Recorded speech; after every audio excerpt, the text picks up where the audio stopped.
আসসালামু আলাইকুম, Jasim cooking house আপনাদের সবাইকে স্বাগতম। আজকে আপনাদের দেখাবো লতি দিয়ে চিংড়ি মাছ রান্নার রেসিপি। একদম সহজভাবে দেখাবো।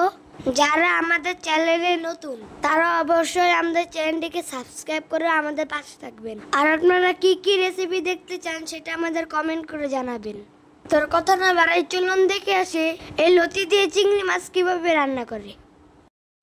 তো প্রথমে চুলায় একটি প্যান বসিয়ে দিল আর দিয়ে দিল 1/3 কাপ তেল। তেলটা হালকা গরম হলে এখানে দিয়ে দিবে পেঁয়াজ কুচি, এটাকে হালকা ভেজে নিবে। তারপর এখানে দিয়ে দিবে চিংড়ি মাছ। চিংড়ি মাছটাকে পেঁয়াজের সাথে লাল লাল করে ভেজে নিবে।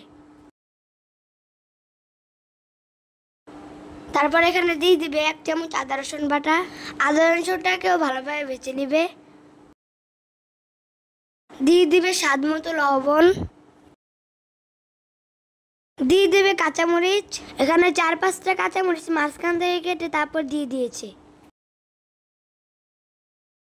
দিয়ে দেবে 1/2 চামচ হলুদের গুঁড়া, 1/2 চামচ মরিচের গুঁড়া। তারপর সবগুলোকে ভালোভাবে মিশিয়ে নিবে। এখন দিয়ে দিবে চিংড়ি মাছের যোগা বাটা। এখন এই সবগুলোকে ভালোভাবে মিশিয়ে নিবে। এখন এখানে দিয়ে দিবে সামান্য পানি। তারপর এই মশলাটাকে ভালোভাবে কষিয়ে নিবে।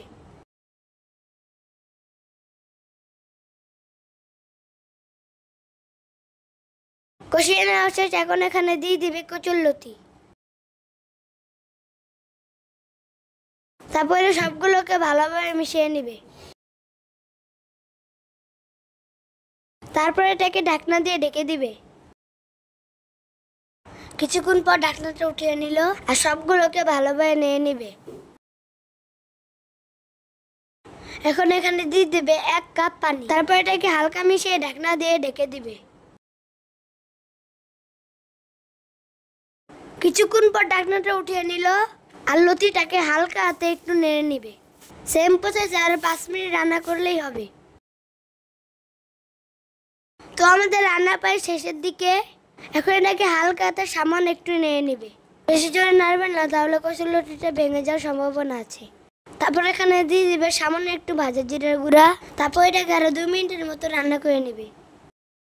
তো এরই মধ্যে আমাদের কচুরলতি রান্না করা শেষ। কেমন হয়েছিল অবশ্যই আমাদের কমেন্ট করে জানাবেন। আর ভালো লাগলে আমাদের চ্যানেলটিকে সাবস্ক্রাইব করবেন এবং লাইক কমেন্ট শেয়ার করে আমাদের পাশে থাকবেন। তো আজকে এই পর্যন্ত, সবাই ভালো থাকবেন, সুস্থ থাকবেন। আল্লাহ হাফেজ।